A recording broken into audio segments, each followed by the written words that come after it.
Todavía en muchas iglesias, hablar acerca del tema de salud mental es un gran desafío. Algunos se sienten con temor o inseguros de introducir un tema tan importante dentro de un círculo eclesiástico. Pero ¿será que tenemos que tener temor de hablar de la salud mental en la iglesia? Bueno, de esto y mucho más estaremos hablando en este episodio de Somos Iglesia.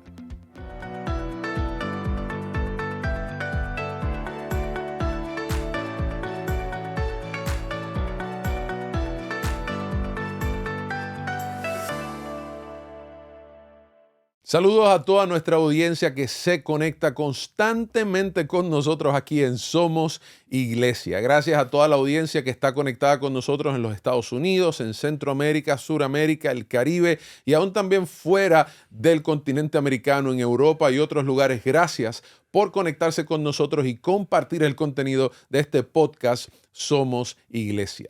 Hoy vamos a tener un tema interesantísimo, un tema vital y que es muy necesario no solamente para los miembros de la iglesia escuchar y participar, sino también para los líderes. Y es que vamos a estar hablando de salud mental y la iglesia. Y la realidad es que este es un tema que es muy desafiante, para algunos todavía produce un poquito de temor y de ansiedad, pero no tiene que serlo. Vamos a hablarlo de una manera muy sana, muy bíblica y de una manera que esperamos pueda ser de bendición para ti y para tu iglesia. Y para eso tenemos un invitado especial y tenemos con nosotros a nuestro amigo el doctor Efraín Duani, quien es pastor y ha estado trabajando como pastor por más de 25 años con la iglesia, pero también es doctor en psicología y consejería y actualmente es también el CEO de SODU, que es una oficina que produce y ofrece servicios de asistencia, terapia y salud mental para las personas. Doctor Duani, bienvenido aquí a Somos Iglesia. Gracias, amigo. Somos vecinos. La audiencia no sabe eso. Eso es lo más importante de todas las cosas. Somos vecinos tú y yo. Y somos iglesia. Es un privilegio para mí estar en este podcast. Sabes que tengo una gran pasión sobre este tema y gracias por la oportunidad de compartir. Y la realidad es que nos sentimos bien privilegiados que estés con nosotros, porque cuando hablamos del tema de salud mental y de la iglesia, necesitamos a alguien que tenga experiencia en ambos lugares, que haya podido servir en la iglesia, que tenga la experiencia académica y la experiencia de trabajo, de trabajar en esto, y tú lo has hecho. Tú has estado sirviendo como pastor, serviste por 25 años. Estuviste trabajando como pastor y ahora estás trabajando en tu práctica privada a tiempo completo, sirviendo a la iglesia desde otro ángulo, desde otro flanco, ¿verdad? Sí, sí. Ayudando particularmente con todo lo que tiene que ver con psicología, salud mental y terapias para las personas. Y la realidad es que tú has sido una bendición para la iglesia y en lo que estás haciendo ahora yo sé que está siendo de muchísima bendición para muchísimas personas y eso lo agradecemos. Gracias. Y eso nos trae aquí a la mesa a hablar de un tema que es bien necesario. Porque a veces, aunque hay algunas personas que quieren obviarlo y pensar de que no, podemos nosotros pensar de que ese problema no lo tenemos o podemos pasarle de largo, la realidad es que la salud mental es un tema que nos toca a todos, de una forma u otra, en un mundo tan acelerado, tan sobrecargado que estamos viviendo, y la iglesia no está exenta de lidiar con esto, porque estamos lidiando con personas, con familias, con distintas situaciones. Y quisiera tal vez comenzar haciendo la pregunta obvia, pero que tal vez pudieras ayudarme y pudieras ayudar a los que nos están viendo. ¿Cuán importante es que la iglesia pueda hablar del tema de la salud mental? Adiel, la iglesia es el refugio de Dios. La iglesia es el lugar que Dios ha creado aquí, la comunidad que Dios ha creado aquí para traer sanidad. Presentamos a un Dios vivo, un Dios real, pero a un Dios también que se preocupa, que vino a sanar a los quebrantados de corazón. Y entonces la iglesia es el instrumento que Dios usa para llevar esa esperanza. Por mucho tiempo hemos estado hablando de salud espiritual. Somos expertos en la salud espiritual. Uh-huh. Somos expertos en la salud física. Presentamos la Reforma Pro Salud y todo eso. Uh-huh. Pero ¿por qué la iglesia no puede hablar como hay que hablar sobre la salud mental si el ser humano tiene 3 dimensiones? Uh-huh. Tenemos la dimensión física, la dimensión espiritual, la dimensión emocional, y estas dimensiones tienen que estar todas integradas. Y en la Biblia presentamos eso. Entonces la iglesia es ese mecanismo, esa comunidad. Por eso somos iglesia. Uh-huh. Nosotros somos el instrumento que Dios usa para traer esta sanidad emocional a la comunidad. Y me gusta mucho el concepto que estás utilizando, que la iglesia debe ser un refugio. Sí. Debe ser un refugio. Y la realidad es que debe ser un refugio para las personas que ya están entre nosotros, y debe ser un refugio para las personas que todavía no están entre nosotros, pero que puedan encontrar en la iglesia un lugar seguro, que puedan encontrar un lugar seguro. Y me gustaría que tal vez que pudiéramos seguir elaborando de esto, porque sí, la iglesia debe ser un refugio, sí, la iglesia debiera considerar constantemente que nosotros somos entes espirituales, físicos y también emocionales, pero a veces han habido como que ciertos mitos o ciertas ideas, tal vez con buenas intenciones, pero a veces equivocadas, de por qué no es que hay que atender la salud mental o cómo resolvemos la salud mental con otras cosas. Por ejemplo, a veces hay gente que dice, no, yo me siento deprimido, y otra persona le dice, no, es que a ti lo que te falta es orar más. Tú no estás orando lo suficiente. Y esa persona de momento dice, no, pero ahora es cuando más yo estoy orando, pero me sigo sintiendo mal, me sigo sintiendo ansioso, me sigo sintiendo deprimido. Háblanos un poquito acerca de eso. ¿De dónde vendrán esas ideas? ¿Qué será lo que ha estado ocurriendo ahí? ¿Por qué esas ideas todavía permean un poco dentro de círculos eclesiásticos? Nuestra iglesia, el pueblo de Dios perece por falta de conocimiento. Nos falta conocimiento en esta área. Y muchos de los líderes no tienen ese conocimiento y son influenciados por culturas, por tradiciones. Hemos sido influenciados mucho por la Iglesia Católica, especialmente la comunidad hispana. Entonces, hay muchas creencias falsas que han permeado en nuestra iglesia y que llevan a las personas a pensar como están pensando. Entonces, que no nos dimos cuenta, pero nos influenciaron. Nos influenciaron sin darnos cuenta. Entonces, ¿de dónde viene todo esto? Vamos a hacer en pocos minutos una trayectoria, un análisis de todo esto, de dónde viene. Para entender esto necesitamos ver de que cuando la iglesia primitiva surge, toda la psicología y la teología, todo estaba integrado. Los padres de la iglesia hablaban de la integración del ser humano. Tenemos la parte física, emocional y espiritual. Pero para la etapa, para el siglo XVII y XVIII, del siglo de la Ilustración, surge algo muy interesante. La psicología se empieza a independizar de la teología, de la religión. Y ahí comienza el problema. Entonces la psicología dice, no, nosotros no necesitamos a Dios para resolver los problemas del ser humano. Y entonces la iglesia dice, ustedes no nos necesitan a nosotros, entonces nosotros no lo necesitamos a ustedes. Y ahí comienza el primer divorcio de la psicología de la religión. Algo que marcó. ¿Por qué? Porque ese es el periodo donde comienza a probarse las cosas, los estudios empíricos, la psicología empieza a hacer estudios empíricos, es decir, no a través de la racionalización, a través de la autonomía, nosotros podemos, y eso separa la psicología de la iglesia, y ahí en ese periodo comenzó. Luego, en el siglo XIX, la separación se hace más marcada cuando vienen los grandes padres de la psicología, como Freud, Wundt. Ellos presentan la religión como un problema. Las personas que creen que son espirituales son personas que tienen problemas emocionales, y entonces presenta a la religión como un problema, los asuntos espirituales como un problema. Entonces la iglesia se ve atacada como algo débil. La iglesia se ve atacada y la iglesia ataca a la psicología, reacciona hacia la psicología, y la psicología reacciona hacia la iglesia. ¿Estás mirando por dónde viene el asunto? Fue como una acusación de que la psicología dice, no, la iglesia es para los débiles, y ellos tienen problemas y no lo reconocen, y la iglesia dice por otra parte, no, los débiles no somos nosotros, los débiles son ustedes. Ustedes son los que no entienden. Entonces ahí comienza no una separación, sino un conflicto de... Perfecto, pero todo no termina ahí, porque esto se pone interesante. En el año 1970 viene James Adams y él escribe un libro y se presenta una reacción de la iglesia protestante, de la iglesia hacia toda esta situación, donde James Adams dice, no, nosotros podemos resolver todos los problemas psicológicos con la palabra de Dios. La psicología no nos ayuda. La psicología, y eso marcó una separación aún mayor. Y es por eso que hoy... Eso marcó un pensamiento de que la iglesia no necesitaba la psicología para resolver sus problemas. Perfecto. Y eso todavía, tú lo has escuchado, todavía eso está con muchos pastores. Hay muchos pastores que creen así, muchos líderes y muchos miembros de iglesia que creen que todos los problemas psicológicos se pueden resolver simplemente con la palabra de Dios, que la psicología no tiene que ver nada. Y aparte de eso, hubo un momento, por allá por el siglo XVIII, donde también los problemas emocionales, los problemas mentales se institucionalizaron. Tú tienes problemas mentales, tú tienes que ir para un manicomio. Y entonces se le daba publicidad, todo eso. No, estas personas son demoníacas. Entonces ahí surgió el estigma con relación a la salud mental. Sí. Entonces las personas tenían miedo de hablar, de decir estoy depresivo, porque decían, no, es un demonio lo que tiene la persona. Es un problema, hay que internalizarlo. Entonces cuando tú le hablas a las personas hoy de que no, mira, hay que internalizarte porque necesitas ayuda profesional, dicen, no, pero yo no estoy loco. Entonces está ese estigma. ¿Tú sabes lo que yo he llegado a entender? A la conclusión de que el estigma es una forma de tú controlar el miedo, poniendo una etiqueta en las personas.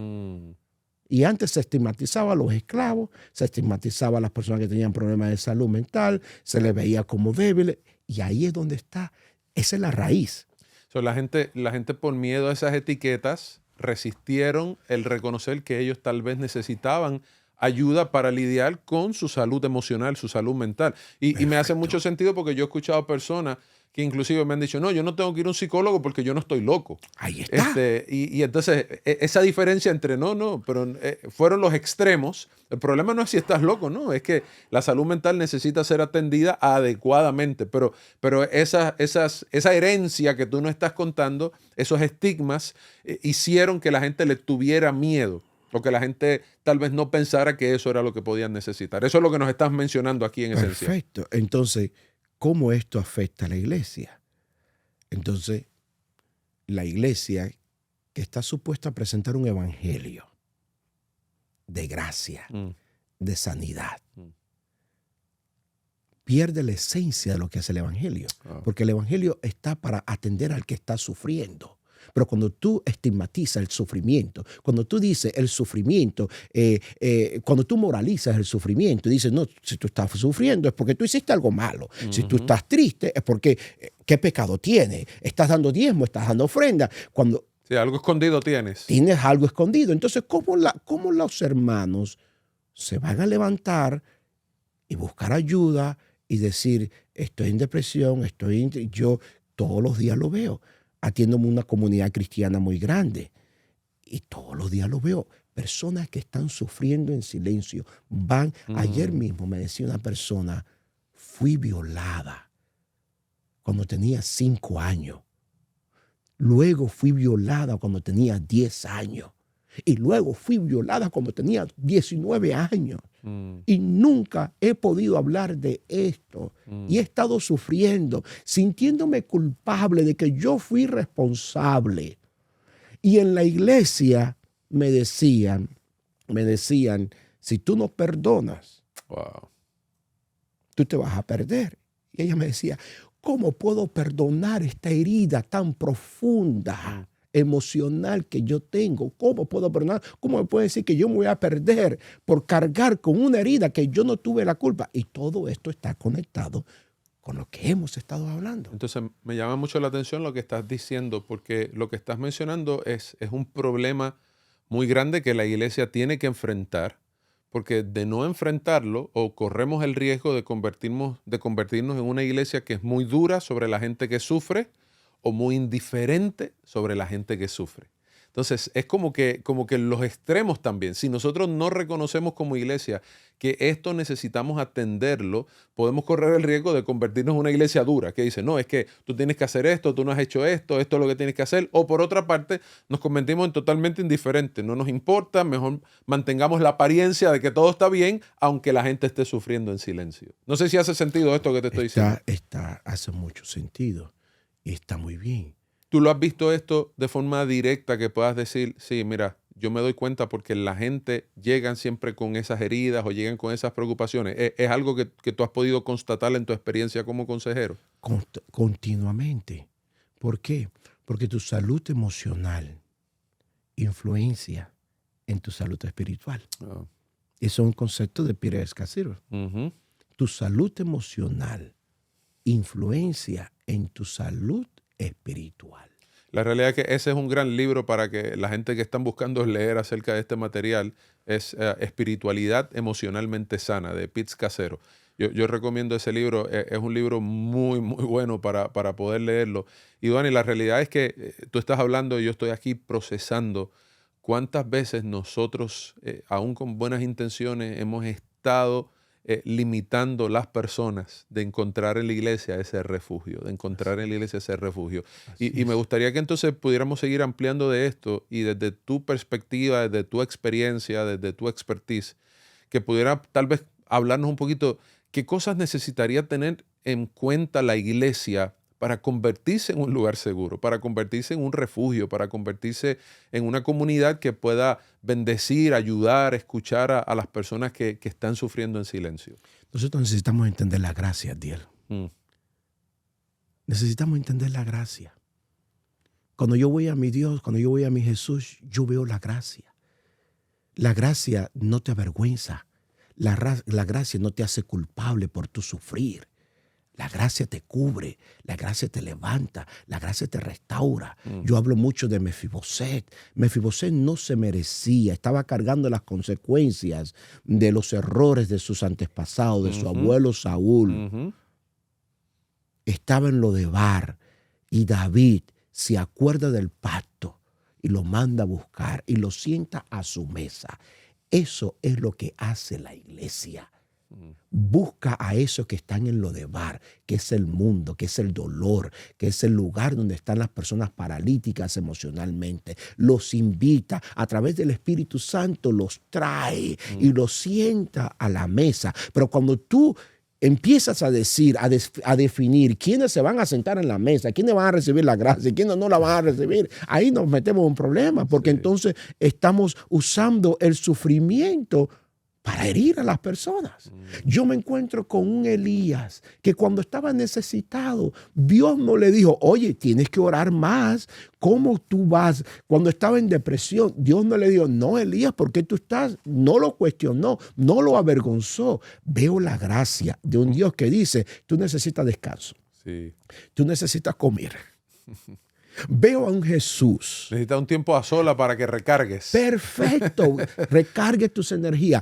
Veo a un Jesús que en su sufrimiento nombra su sufrimiento, nombra su dolor. Si nosotros reconoce sus emociones. Reconoce sus emociones. Si nosotros no aprendemos de Jesús y como iglesia comenzamos a nombrar el dolor, a nombrar nuestras emociones, vamos a estigmatizar, porque estigmatizamos cuando guardamos silencio ante el dolor y presentamos culpa, vergüenza, nosotros estamos cargando, estamos llevando a esa persona a un sufrimiento mayor. Entonces estás mencionando que inicialmente, y es algo que hemos repetido en otros temas, en otros episodios, y me parece que para los amigos que nos están viendo, esto les puede servir para reconocer lo central que es poder entender el Evangelio. Y cuando entendemos el Evangelio adecuadamente, la gracia de Dios, lo que Dios hace y cómo Dios nos concede esa misericordia, esa paciencia, eso nos ayuda para nosotros poder enfrentar la vida con esa misma gracia. Perfecto. Y en este aspecto lo que estás hablando es que al tener gracia nosotros como iglesia, entonces podemos convertirnos en un lugar donde podemos recibir a las personas sin juicio. Perfecto. Y podemos recibir a las personas sin condenación. Perfecto. Y podemos recibir a las personas tal como están y decirle, ven que aquí vamos a caminar juntos. Perfecto. ¿Eso hace sentido? Eso hace sentido porque eso es lo que yo encuentro en la palabra de Dios. Un Dios que se preocupa por ti, un Dios que te entiende. Todo comienza con el líder. Si queremos ser iglesia saludable, necesitamos líderes, pastores, emocionalmente saludables. Porque si un maestro de escuela sabática se levanta a dar una lección de escuela sabática y está criticando, avergonzando a la persona con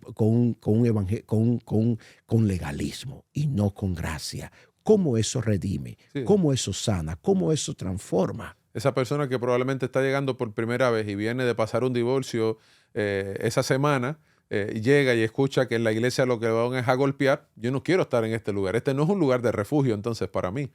Otro detalle, el pastor que se levanta a predicar todos los sábados. El estrés que tú estás llevando en tu vida, tú lo proyectas como líder. Tu sermón va a demostrar el nivel de sanidad emocional que tú tienes. La forma como tú le hablas, la forma como tú presentas la gracia, demuestra hasta dónde tú has entendido el amor de Dios. Porque si tú no eres capaz de perdonarte a ti mismo, si tú no eres capaz de darte una oportunidad, si tú no eres capaz de decir, necesito sanidad, necesito nombrar lo que me está controlando, lo que no me permite llegar a la plenitud, si tú no eres capaz de eso, ¿cómo tú vas a llevar a la iglesia a una plenitud? Sí. La incapacidad del predicador, del líder de la iglesia, de poder atender sus propias realidades, lo va a limitar de poder bendecir al resto de la iglesia. Así es. Por eso cuando hablamos de somos iglesias, ¿qué podemos hacer como iglesia? Necesitamos empezar por el líder, por los líderes. Me gusta la historia estoy preparando una serie de sermones basados en Goliat y David y la experiencia del pueblo de Israel. Se llama Avanza, La voz del gigante, un libro que estoy escribiendo. Y me gusta la historia, dice, y Saúl y el pueblo. Fíjate que comienza con Saúl y el pueblo. Tuvieron miedo. Cuando el líder tiene miedo, cuando el líder no tiene salud emocional, el pueblo no se va a poder identificar. El pueblo va a guardar silencio. Si el líder, yo hablo mucho de la vulnerabilidad. En mis clases en Andrew, hablo mucho de la vulnerabilidad. ¿Por qué? Porque la vulnerabilidad es el antídoto contra la vergüenza. La vergüenza es lo que usa Satanás para entramparte. No, y lo que estás mencionando me parece que esto es fascinante, porque yo sé que hay muchísimos líderes que nos están viendo en este momento, y lo que tú estás mencionando es crucial, porque es que si nosotros como líderes no somos conscientes de que nosotros tenemos que atender nuestras propias realidades emocionales, nuestra propia salud emocional, nosotros no vamos a proveer a la iglesia a que también pueda enfrentar y pueda atender sus realidades emocionales. Y por eso a veces es mucho más fácil mantener simple y sencillamente los mismos programas de siempre. Y nos mantenemos ocupados con los programas, pero nunca atendemos la realidad de los problemas que estamos cargando en nuestras vidas, en nuestros matrimonios, en nuestras familias, en nuestro día a día. Es más fácil esconder, es más fácil no nombrar el problema que nombrar el problema.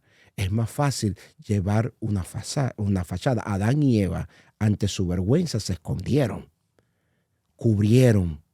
Intentaron cubrir su desnudez. Su desnudez. Entonces, yo presento que como líderes, nosotros necesitamos hacernos vulnerables. Porque cuando la iglesia ve a su líder haciéndose vulnerable, diciendo, he pasado por depresión, me siento triste. El hermano más pequeño, más simple que está allí dice, si mi pastor se hace vulnerable y entiende de que no hay ningún problema en nombrar el dolor, en nombrar el problema, como mismo lo nombró Jesús en el Getsemaní, ¿por qué yo no lo puedo nombrar? Y ese pastor que sana, que presenta un evangelio sano desde el púlpito, que se hace vulnerable desde el púlpito, ayuda a ese hermano a decir, a esa familia, tengo que hacerme vulnerable para sanar. Yo creo que Donny, hay una frase que tú probablemente has escuchado muchas veces que dice, ¿verdad?, que la iglesia no es museo de santos, sino hospital de gente necesitada. Pero yo pienso que a veces nosotros no nos gusta el concepto del hospital. Preferimos mejor seguir tratando de mantener museo, ¿verdad? Porque el concepto de ser hospital, el concepto de ser vulnerable, el concepto de reconocer de que todo el mundo tiene un paquete que está cargando, todo el mundo tiene algo roto, algo que se rompió en su vida, puede ser a veces medio messy, ¿verdad? Medio regado, y como que a veces podemos sentir que perdemos el control. O nos tenemos que meter en conversaciones o en momentos que no queremos nosotros afrontar porque no queremos nosotros afrontar nuestras propias dificultades. Pero me parece que lo más sano que la iglesia puede aspirar es a ser honesta, a ser vulnerable, a ser transparente y a decirle a la gente, llegaste roto, no hay ningún problema. Te rompiste a mitad de camino, no hay ningún problema. Aquí volvemos y nos levantamos todos en el nombre del Señor otra vez y nos ayudamos mutuamente. Me parece que eso sería un ambiente mucho más lindo. ¿Qué piensas? Estoy de acuerdo contigo. Y si vamos a la palabra de Dios, lo vemos claro. Adán y Eva se desconectan, pecan, se sienten culpables, no manejan bien esa culpabilidad y terminan en vergüenza. Se esconden, se cubren con hojas de higuera. ¿Y qué hace Dios? Dios desciende, los llama, los busca, hace un sacrificio, los viste otra vez. Los viste con su gracia. Esa es la iglesia. Ese es el llamado de la iglesia. Qué imagen poderosa esa. Es una imagen muy poderosa, muy poderosa, muy poderosa. Ese es el Dios que nosotros necesitamos presentar. Porque lo que hoy estamos viviendo es un Dios que dice, tú ves, tú pecaste, ¿y por qué hiciste esto? ¿Y por qué aquello? Y cuestionamos, y tú tenías que haber orado más, y avergonzamos más a la persona. Lo que hacemos es que los alejamos más. Los alejamos. Adán se hubiera alejado, pero Dios no espera por Adán a que venga él. Dios los busca y los llama por su nombre. Y al llamarlo por su nombre, esto nos muestra algo lindo para la iglesia también. A llamarlo por su nombre, ¿tú no crees que Dios sabía dónde estaba Adán y Eva? Dios sabía. Pero Dios, el autoconocimiento, el self-awareness, el autoconocimiento, la introspección es extremadamente importante para tu sanidad, para tu salir. Tú no puedes sanar algo, tú no puedes cambiar algo que tú no reconoces. Que tú no reconoces. Entonces, Dios lo llama para que Él reconozca dónde está. Para que Él reconozca, Adán, dónde tú estás. Esa parte de dónde tú estás es autoconocimiento. Mira dónde estás, mira dónde has llamado y te estoy llamando. La iglesia está llamada a hacer la misma pregunta desde el púlpito, desde una clase. ¿Dónde estás? Dani, quiero compartirte esto. Me parece que es una nota que he estado estudiando a través de un tiempo y me llama muchísimo la atención. Y tiene que ver con esto que estamos hablando y quiero tu impresión. Me llama la atención de que dice la palabra que viene Jairo a donde Jesús y le dice, mi hija se está muriendo, por favor, ven. Y Jairo es un hombre importante, así que no había muchos de estos hombres importantes que venían a donde Jesús y mucho menos de la religión judía, pero Jairo viene desesperado porque su hijita de 12 años se le está muriendo. Jesús le dice, vamos. Pero de camino dice que la multitud apretaba a Jesús y una mujer vino por detrás y agarró el borde del manto, porque dice el texto que ella dijo, si tan solo toco el borde de su manto, sé que seré sana. Ella tenía un problema de flujo de sangre por 12 años también, y dice que ella tocó el manto y quedó sana inmediatamente. Pero el texto dice que Jesús se detuvo. Y siempre me llama la atención por qué Jesús se detuvo, porque Jesús pudo haber seguido caminando ya. Él sabía que ella la había tocado, que ella había sido sanada, eso era lo que ella quería. Pero Jesús se detiene y Jesús pregunta, ¿quién me tocó? Y los discípulos dicen, no, es que aquí hay mucha gente. Dice, no, alguien me tocó porque de mí salió poder. Y dice que Jesús se queda mirando hasta que ella dice, fui yo. Y ella cuenta lo que pasó. Yo estaba enferma, yo te toqué, pero quedé sana inmediatamente. Y Jesús le dice, ve en paz, ve en paz, tu fe te ha salvado. Y me parece interesante porque Jesús no solamente quería darle esa pausa y esa pregunta a Jesús, no fue solamente para darle sanidad física, pero para darle una salud emocional de restitución delante de la gente, porque su enfermedad la convertía en una persona inmunda, así que la gente la rechazaba. Y el concepto de la vida emocional de esa mujer por 12 años debió haber sido muy difícil, recibiendo rechazo, pero ahora Jesús la restituye socialmente y le devuelve como que esa libertad y ese permiso. Y me parece interesante porque esa historia me recuerda a esto que tú estás mencionando, la importancia de identificar, pero la importancia de convertirse en esa iglesia que puede crear ese espacio para sanar a la gente, no para juzgarla, sino para sanarla. No sé si te gusta esta idea, dame tu impresión de esto. Muy bueno, puedes escribir un libro de eso. Excelente, el concepto está excelente y toma una relevancia mucho mayor cuando lo presentamos desde el plano eclesiástico. Esa es la iglesia, esa es la acción de la iglesia. Ayudar a las personas a tocar el manto. Y luego que las personas tocan el manto, ayudar a las personas a sentirse que son parte, que son iglesia, que son parte de la iglesia. La comunidad la había rechazado. La comunidad decía, tú eres impura. Y hoy todavía hay comunidades que dicen, tú eres impuro, tú eres débil.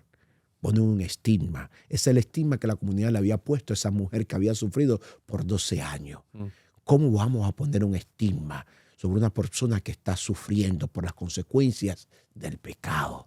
Necesitamos actuar como Jesús, que no le puso un estigma, le permitió tocarla, número uno, y luego la ayudó a restituirse en la comunidad, permitiéndole a ella dar el testimonio de lo que Dios había hecho. Lo que la comunidad no había hecho, Dios lo hizo. Y lo que la comunidad o la iglesia no está haciendo, Dios lo va a hacer o lo está haciendo con muchas personas que sábado tras sábado van a la iglesia a tocar el manto. Noni, háblanos un poquito y gracias por esto. La realidad es que esto me parece que es increíble, fascinante. Pero háblanos un poquito desde una perspectiva práctica, más pragmático. ¿Cómo nosotros en la iglesia, qué cosas nosotros podemos seguir haciendo desde una perspectiva práctica? ¿Qué ejemplos, tal vez si tienes algunos, de cosas que nosotros podemos hacer para crear esos espacios seguros, esos espacios saludables, para ayudar a las personas a enfrentar sus desafíos emocionales, para promover el hecho de que la gente pueda buscar ayuda emocional también? ¿Qué pudiéramos hacer como iglesia, la gente que nos están viendo, líderes, pastores? ¿Qué pudiéramos hacer? ¿Qué ideas prácticas, consejos tú pudieras darnos para nosotros poder ser esas iglesias refugio y ayudar a las personas en su salud emocional? Muy buena pregunta, muy buena pregunta. Todo comienza con el líder. Yo quiero invitar a líderes que se hagan vulnerables. Líderes que presenten la gracia desde un plano de vulnerabilidad, de transparencia. Porque si la iglesia ve esa vulnerabilidad, la iglesia va a seguir. Yo invito a los pastores a utilizar el autoconocimiento como una forma de permitir al Espíritu de Dios trabajar en sus vidas, a los líderes. Porque donde estén nuestros líderes, ahí va a estar nuestra iglesia. Todo comienza con la cabeza. Todo comienza con el líder. Número 2, hablar sobre salud mental. Mientras más tú hables sobre la salud mental, más poder le quitas al estigma. Eso es importante. Eso es muy importante. Repite eso otra vez. Mientras más hables de salud mental, más poder le quitas al estigma. Que el estigma no es otra cosa que controlar el miedo a través de una etiqueta. Entonces, desde el púlpito hay que hablar. Y si tal vez tú no estás preparado para hablar de salud mental, invita a alguien. Por lo menos reconoce. Reconoce que es normal sentir depresión, que es normal experimentar tristeza, que hay momentos en la vida donde tú vas a experimentar ansiedad y eso está bien. Eso está bien. Número 3. Perdóname, antes de eso, antes del 3, tal vez parte de hablar del tema puede ser también inclusive estudiar el tema en la iglesia. Leer algún libro en grupos pequeños, con líderes de iglesia. Eso tal vez pudiera servir también para hablar del tema. Eso es algo que estoy haciendo. Tengo de la serie de David, que el tema que escuchaste de David, que lo presenté a los pastores, tengo una serie de 12 estudios para grupos pequeños. Nice. Ya hay 2 iglesias aquí en el sur de la Florida que lo están estudiando. La misma temática de David, toda la familia, la dinámica emocional de la familia de David, estudiada en grupos pequeños. Muy bueno. Hablar del tema. Hablar del tema. Número 1, hacernos vulnerables. Número 2, hablar del tema. Número 3, la que ibas a mencionar. Número 3, tener una lista de personas profesionales para referir. Cuando el pastor vea o un líder vea que hay una persona que tiene necesidad, que se siente triste, que ha perdido algo, que está pasando por un proceso de duelo, invitar a esa persona a buscar ayuda. No tenemos ningún problema en decir a una persona, oye, ¿y por qué no vas a ver a un cardiólogo? ¿Y por qué no vas a ver a un oftalmólogo? ¿Y por qué no vas a ver a mi médico primario que es muy bueno y me ha ayudado? Continuamente estamos refiriendo a las personas a buscar ayuda en el área física. Ayuda en el área espiritual. ¿Por qué no hacemos lo mismo en el área emocional? Si tú me dices, oye, estoy pasando por un momento difícil, como me decía una persona, perdí mi matrimonio y estoy muy triste. Dale un consejo. Dile a esa persona, está bien buscar ayuda. Y que a veces hay condiciones que más allá de una terapia o de una conversación con alguien, A veces hay personas que en la condición que se encuentran necesitan hasta medicamentos. Y eso son cosas que no se pueden resolver solamente con una conversación que se pueda tener en media hora o 30 minutos. Y por eso es importante también poder referir a profesionales de la salud. Por eso es importante poder referir. Al final, yo desafío a los pastores, a los líderes, a la iglesia, a cambiar su identidad. En una iglesia que es conocida por la comunidad como un refugio para las personas necesitadas, un lugar de sanidad. La iglesia adventista se ha conocido en el mundo por promover la salud. Tenemos hospitales, sanatorios por todo el mundo. Pero ese espíritu, ese mensaje de sanidad no tiene que estar simplemente en estas instituciones. Y no tiene que estar circunscrito solamente al elemento de la sanidad física. Perfecto. Sino también a la sanidad emocional. Porque nuestro Jesús vino para sanar a los quebrantados de corazón. Y la iglesia está para... Eso es el evangelio. Presentamos a un Jesús. Continuamos el ministerio de Jesús. Somos las manos, los pies. Somos los agentes. Entonces, si vamos a continuar lo que Jesús trajo, lo que Jesús vino a hacer, ¿tú me estás siguiendo? Necesitamos alcanzar a los quebrantados de corazón. Pero ¿cómo vamos a alcanzar a los quebrantados de corazón? Con una gracia